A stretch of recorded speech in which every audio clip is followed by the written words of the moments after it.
In today's video, I'm gonna break down the idea of going from like 25% body fat, something like I was here, down to maybe 10, 12% body fat, something like I was here. But more importantly, we're gonna talk about how I maintain this at 49 years old. And I got a great question. So keep sending me your questions either in the comments below or on my Instagram direct message.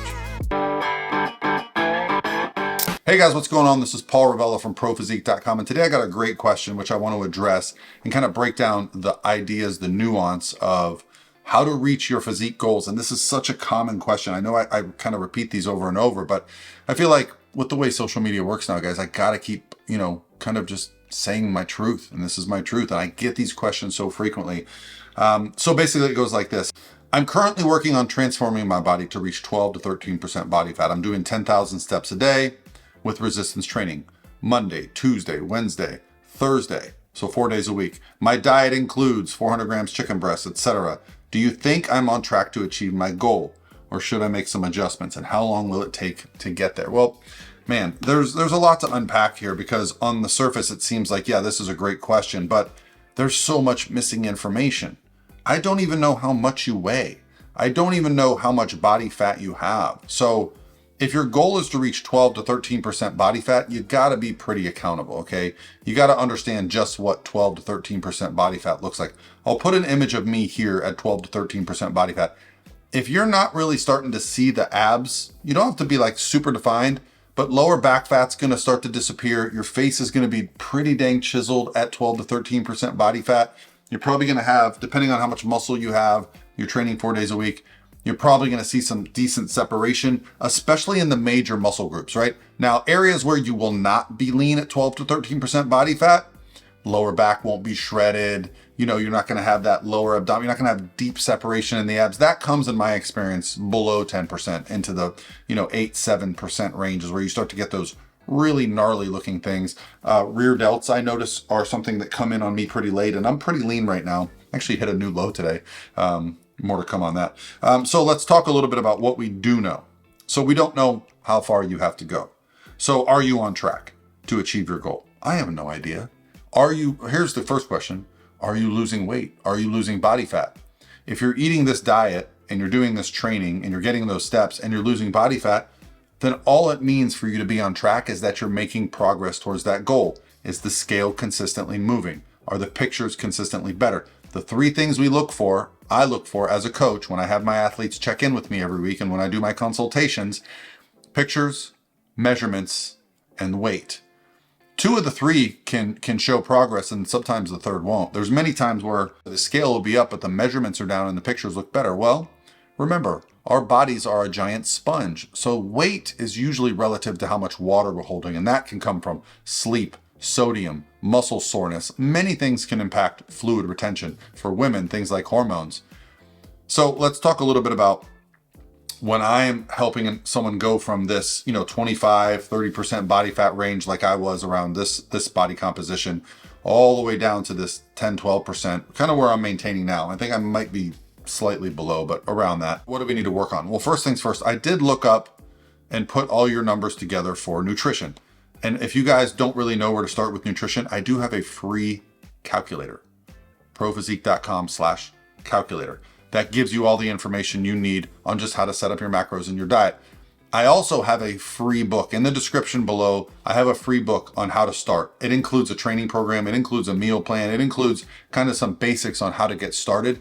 My goal here is to give you guys the tools to do this yourself, but I'm always happy to help. There is a link below as well to set up a free consultation with me to be your coach, to help you step by step. So you gave me a bunch of foods that you ate, and what it came out to was about 1,473 calories, 157 protein, 36 fat, 113 carb. Now, on the surface, I actually like these ratios, okay? I made the assumption here that you're a male, because most men want to be 12 to 13% body fat, not women.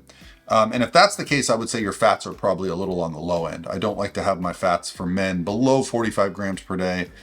In some cases, they get a little bit lower, but that's usually when our body fat is extremely low. 1,473 calories. Again, is this below 10 times your body weight? Ask yourself this question. If you are 10 times below your body, let's say, so that means for this person, you would have to be below 147 pounds. I'm going to guess that's not the case, because to me, most men average body weight that are trying to get to this body fat level, usually 180 to 200 pounds. So I'm going to guess that's closer to that range. So why is that impactful? When someone's calories get this low, we start to do something that stops us from losing body fat.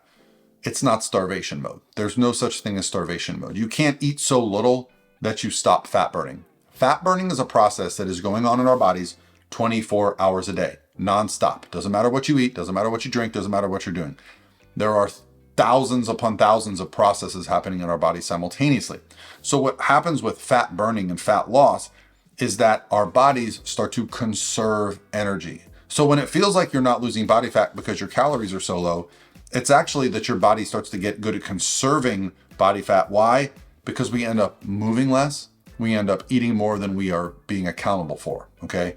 For anyone that's dieted down to low body fat levels, they can probably remember times where they just literally walked in the kitchen, opened the fridge, and didn't remember consciously wanting to do that.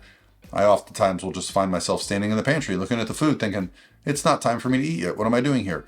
Your body and your mind are working together to try to keep you at homeostasis. Now, while it's very challenging to get the body fat off, it's not hard to keep it off if you do it the right way. So the reason I did like your diet that I see here, even if it's low calories and lower in fat than I would, the ratios are good. And you're not doing anything drastic like avoiding carbohydrates. Carbohydrates are super valuable for fat loss. How do you determine if you're successful? What do I look for each week when my clients check in? I think the most important thing for me is that there's some kind of progress. Now, I typically like to lose about 1% of an athlete's weight per week. For a 200-pound man, that's 2 pounds. For a 300-pound man, that's 3 pounds. Can you lose more or less? Absolutely. Can you lose no weight and still make progress? Absolutely. But that's where the updates, and I collect a lot of data when my clients check in. I collect things like sleep, fatigue, hunger, soreness, adherence. So I'm looking at a lot of factors and going, okay, are we on the track? I'm also looking at pictures. A simple front and back picture with good lighting, well lit, same clothing every week is important. And measurements. You know, when you're losing body fat, but also maybe recomping and putting on some muscle, there might be weeks where the scale does nothing, but you feel completely different. Well, in those cases, what's actually changing? Oftentimes it can be your measurements. And for me, the lower back. So what does that measure as? The waist. The waist can really start to come in even when you are in the process of not seeing the scale change. Like sometimes we associate the only thing successful is the scale change. I can promise you. Some of the best weeks you'll have, the scale will not budge. Why? Because your training was so good. Maybe you started a new supplement. Maybe you started taking something like creatine. I'm going to put a link below for creatine. If you guys aren't familiar with it, I have a discount code for Core Nutritionals, my supplement sponsor. It is the cheapest, most effective muscle building supplement there is. And if you've never used it and your diet is low in red meat, you might actually, within a week or two, notice the scale is up. Why? Creatine holds intramuscular fluids. Yes, it actually makes you have more lean body mass. That is fat-free mass. It is stored in the muscle to be used as fuel for when you train. So your performance will improve, your training will improve, all because you've made this. So how can I say to you, well, you've made progress? I would ask, are you seeing changes in how your clothing is fitting? Maybe in the mirror. I think as men, we typically don't hold ourselves as accountable, right? I promise you, the first time that I really held myself accountable, the first time I hired a coach, I was blown away at the progress I was making in the pictures, but I could not see it in the mirror. And if you can't see something in the mirror, what happens? Sometimes you just get a little uninterested. You think, man, I'm putting all this effort in and nothing's happening. But when I started taking pictures and I noticed the pictures from the back, I could start to see my spinal erectors come out. My love handles were tightening up. You know how hard it is to see your back if you don't take pictures? It's damn near impossible. Now, the cool thing is with phones, you can literally just set a record, right? You put on a video and you just start recording something, right? And then you walk over here and you get in front of it, you turn around, you come back, then you just take a screenshot, okay? That's as simple as it is. Get yourself a nice little light, get yourself a nice little tripod, make the process easy, and you don't even have to share it with anybody, right? Now, for the people that joined our Transformation Challenge, which you can still join for $50, and you can get access to more than 100 training plans and nutrition plans, but you know, we're already, I think, 2 weeks in, but you do get a private support group, and I am gonna do a live video answering everybody's questions this week on Thursday. So like, the accountability factor for a challenge is what's very big, because you take that starting picture and it burns it in your brain. So for you, my friend, my suggestion would be, yeah, if you're losing weight, you're making progress.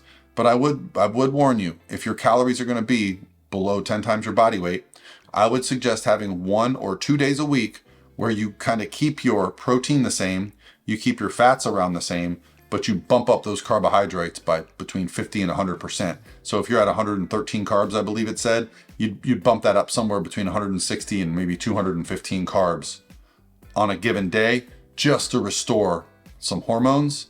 A lot of people don't know this, but carbohydrates are great for thyroid support. Thyroid producing a lot of the hormones T3, T4 that are responsible for metabolism. So anyone that's doing these 0 carb to low carb diets, you're at risk for really slowing down your metabolism. The metabolism is just being the rate at which our body burns energy, and you don't want a super efficient metabolism. You want one that's as inefficient as hell. You want to have to eat a lot of food to maintain your weight, right?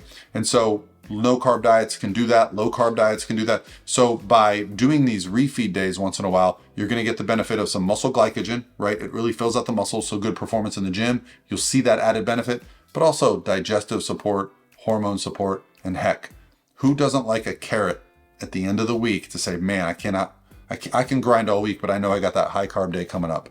And if you're still not sure how to do that, use that free calculator, download that free book below, or just ask me questions. I love to help you guys ask questions and do this on your own. So yeah, are you on the right track? Hell yeah, you're asking an expert. I am a fat loss expert. This is all I do for a living. And as always, guys, just reach out if you need a consultation, and let's help you reach your goals. Otherwise, have a great day, and I'll talk to you tomorrow.